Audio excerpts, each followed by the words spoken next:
एथर और ओला के बाद प्रीमियम इलेक्ट्रिक स्कूटर बाज़ार में सिंपल वन की एंट्री होने जा रही है। हालांकि कंपनी ने इस स्कूटर को 1 साल पहले 15 अगस्त वाले दिन लॉन्च किया था और उस समय ही इसकी बुकिंग शुरू कर दी थी। इसके लिए 1947 रुपये ले रही थी। अब 1947 रुपये इसलिए ले रही थी क्योंकि हमारा देश ना 1947 को ही आज़ाद हुआ था और 15 अगस्त वाले दिन इस स्कूटर को लॉन्च किया गया था। खैर, अब भारतीय बाज़ार में एथर और ओला ये 2 स्कूटर्स ऑलरेडी मौजूद हैं, लेकिन सिंपल वन अपने आप को कितना प्रूफ कर पाएगा इस बारे में तो बात करेंगे ही। साथ ही ये भी बात करेंगे कि इस गाड़ी का जो डिज़ाइन है, लुक्स है, वो कितना दमदार है, बैटरी कैपेसिटी क्या मिलती है, रेंज कितनी मिल जाती है, चार्जिंग टाइम क्या है और जो फीचर्स कंपनी इसमें ऑफ़र कर रही है वो क्या देखने को मिलते हैं। हालांकि ये जो मॉडल है ये लगभग प्रोडक्शन मॉडल है। जब कस्टमर को ये मॉडल डिलीवर होगा तब प्रॉपर प्रोडक्शन मॉडल के तौर पर डिलीवर होगा। उस समय इसमें कुछ और बदलाव भी देखने को मिल सकते हैं। तो दोस्तों, मैं हूं अंकित दुबे, आप देख रहे हो एनबीटी ऑटो और आज के इस वीडियो में मैं आपके लिए लेकर आया हूं सिंपल वन का एक डिटेल्ड रिव्यू। तो शुरुआत हम सिंपल वन के लुक्स और डिज़ाइन से करते हैं। तो देखा जाए सिंपल वन ना काफ़ी ज़्यादा स्पोर्टी नज़र आता है। सिंपल वन नाम से सिंपल नज़र आ रहा है लेकिन दिखने में उतना सिंपल है नहीं।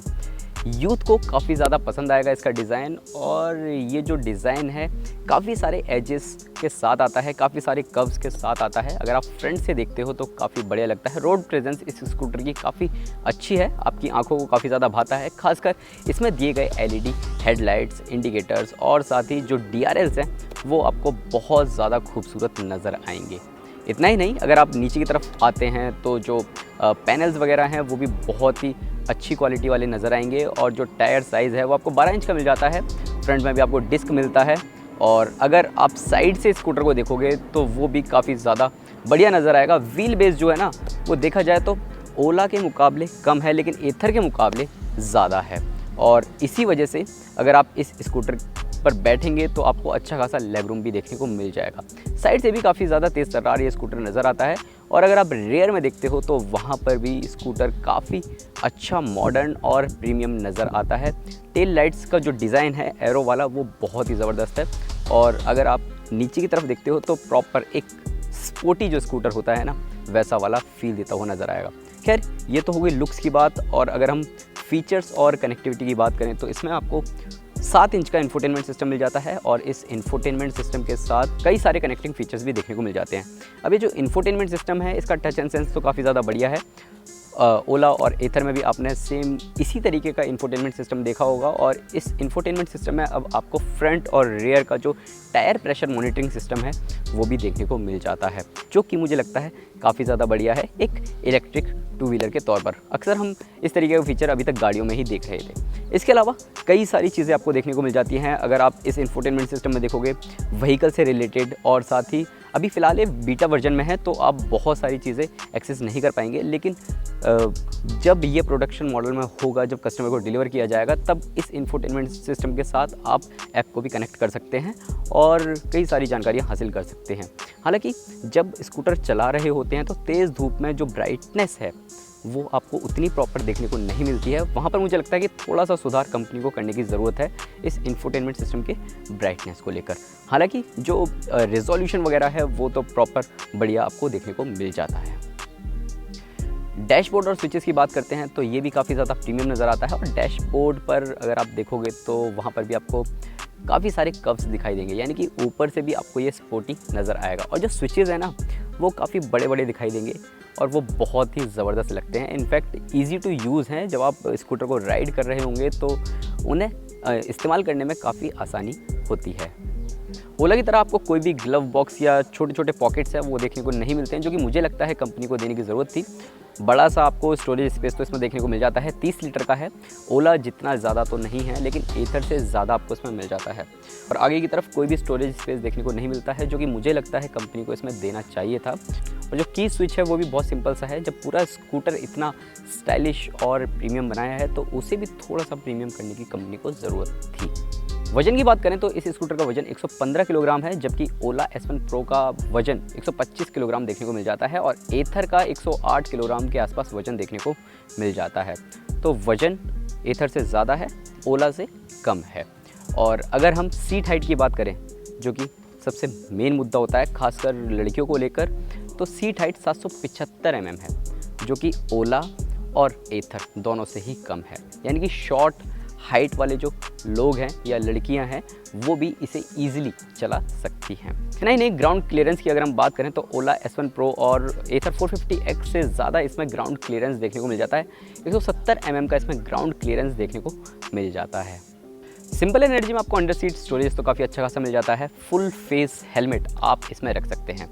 और एक जो बड़ा प्लस पॉइंट है इस स्कूटर के साथ वो है इसमें एक छोटी सी दी गई डिटैचेबल बैटरी। जी हाँ, इसमें आपको टोटल यानी कि कुल मिलाकर 4.8 किलोवाट आवर का बैटरी पैक देखने को मिल जाता है, जिसमें 1.3 किलोवाट आवर का जो डिटैचेबल बैटरी है वो मिलती है और 3.5 किलोवाट आवर का जो फिक्स्ड बैटरी है यानी कि इस स्कूटर में लगी हुई है वो देखने को मिलती है। यानी कि अगर आप जो डिटैचेबल बैटरी है उसे निकाल कर चार्ज करना चाहते हैं अपने घर में तो वो भी ईजिली कर सकते हैं। इतना ही नहीं, इस स्कूटर के अगर हम मोटर की बात करें तो इसमें आपको मिल जाती है 4.5 किलोवाट की मोटर, जो कि पावर यानी कि पीक पावर जनरेट करती है 8.5 किलोवाट यानी कि 11.4 bhp और टॉर्क जनरेट करती है 72 न्यूटन मीटर। अब ये जो पावर फिगर है ना, इसमें आपको ओला और एथर के मुकाबले काफ़ी ज़्यादा टॉर्क देखने को मिलता है। और चलाने के मामले में कैसी है इस बारे में भी बात कर लेते हैं। तो जैसे ही आप इस स्कूटर को रोड पर लेकर निकलोगे ना तो वहाँ पर ये स्कूटर वाकई आपको अच्छी राइड देने का दावा करता है। देखो 4 राइडिंग मोड्स दिए हैं इसमें। आपको मिल जाता है इको, राइड, डैश और सोनिक। यानी इको जो है उसमें आपको 50 किलोमीटर पर आवर तक की टॉप स्पीड देखने को मिल जाती है और उस मोड पर ये स्कूटर रेंज भी आपको अच्छी खासी ऑफ़र करता है। कंपनी का कहना है कि लगभग आपको 200 किलोमीटर से ज़्यादा रेंज ऑफ़र करती है, लेकिन रियल वर्ल्ड कंडीशन में अगर आप देखोगे तो लगभग 150 से 200 के बीच में रेंज ईजिली मिल जाएगी अगर आप सारे मोड्स थोड़ा थोड़ा यूज़ करते हो। लेकिन अगर आप सिर्फ इको मोड पर चलाते हैं तो लगभग आपको 170 से 180 के बीच रेंज मिल जाएगी। इतना ही नहीं, जो सोनिक मोड है उसमें अगर आप चलाते हो तो उसमें आपको 100 किलोमीटर तक रेंज ईजिली मिल जाएगी।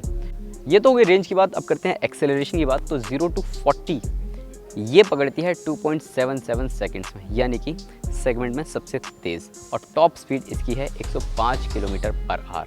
तो सोनिक मोड पर ना 0 से 40 किलोमीटर पर आवर की रफ्तार पर कभी इसे ना आप दौड़ा कर देखना, वाकई इंस्टेंटेनियसली जो टॉर्क होता है ना वो देखने को मिलता है और तेज़ तर्रार रफ्तार वाकई आपको अपना दीवाना बना देगी।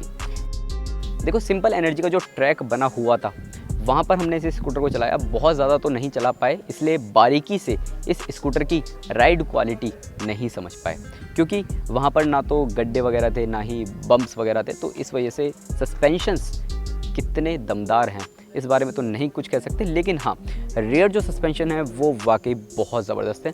फ्रंट वाले जो सस्पेंशन है वो आपको थोड़ा सा निराश करते हैं। अगर आप सीधी रोड पर चल रहे होते हैं तो स्कूटर जो है वो थोड़ा सा अनबैलेंस होता हुआ दिखाई देता है। जो छोटे छोटे जो गड्ढे हैं ना वो भी आपको फील होते हुए नज़र आते हैं। सस्पेंशन फ्रंट वाले स्टिफ हैं, तो तेज़ मोड़ पर अगर आप इसे मोड़ोगे ना तो वहाँ पर थोड़ा सा आपका कॉन्फिडेंस ज़रूर इंस्पायर होता रहेगा। और जो टायर्स हैं वो भी बहुत ज़बरदस्त हैं। अगर उनकी ब्रेकिंग्स की बात करें तो ब्रेकिंग बहुत ही बढ़िया काम करते हैं। CBS सिस्टम मिलता है, यानी कि कंबाइंड ब्रेकिंग सिस्टम इसमें देखने को मिल जाता है। तो अगर आप रियर ब्रेक लगाते हो तो आगे वाली भी अपने आप लगती है, यानी कि ब्रेकिंग में किसी तरह की कोई दिक्कत नहीं होती है।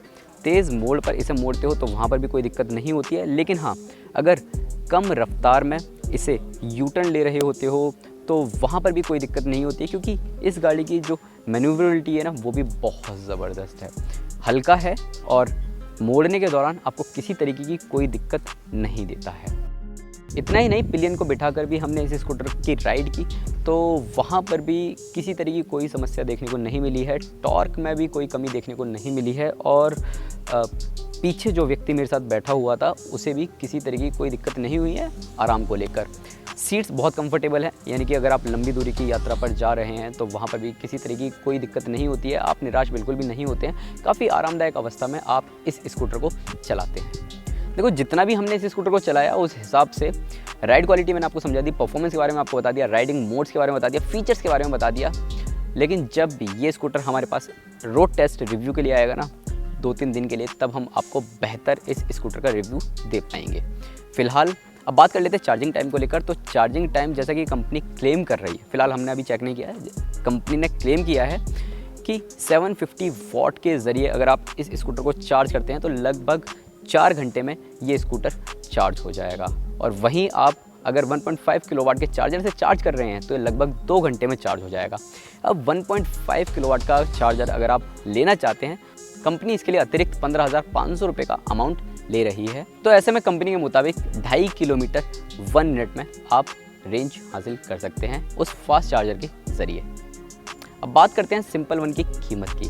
तो भारतीय बाज़ार में इस स्कूटर की कीमत ना 1,10,000 रुपये एक्स शोरूम है और फ़िलहाल 13 शहरों में ये बिक्री के लिए उपलब्ध है।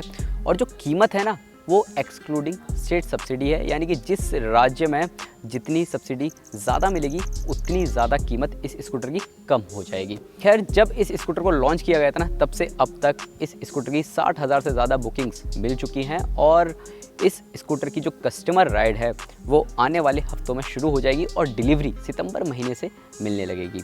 जब डिलीवरी मिलेगी ना, उस समय प्रॉपर पूरा प्रोडक्शन मॉडल इस स्कूटर का दिया जाएगा उन लोगों को। हमारे पास ऑलमोस्ट प्रोडक्शन मॉडल है, यानी कि कुछ बदलाव उसमें भी आपको देखने को मिलेंगे जो कि कंपनी आगे आगे धीरे धीरे कर रही है। जैसे कि सबसे बड़ा बदलाव तो इस स्कूटर में फ़िलहाल हमें बीटा वर्जन में इंफोटेनमेंट सिस्टम के जो फीचर्स हैं वो देखने को मिल रहे हैं। और इतना ही नहीं, इस स्कूटर में आपको बढ़िया रेंज भी मिल जाती है, ज़बरदस्त परफॉर्मेंस भी देखने को मिल जाती है, राइड क्वालिटी थोड़ी सी और बेहतर हो सकती है और साथ ही फीचर्स तो आपको दमदार देखने को मिलते ही हैं। तो दोस्तों, आपको ये वीडियो कैसा लगा कमेंट सेक्शन में ज़रूर बताएं और साथ ही अपने उन दोस्तों को भी ये वीडियो ज़रूर शेयर करें जो कि सिंपल वन इलेक्ट्रिक स्कूटर का फर्स्ट राइड इंप्रेशन देखना चाहते हैं।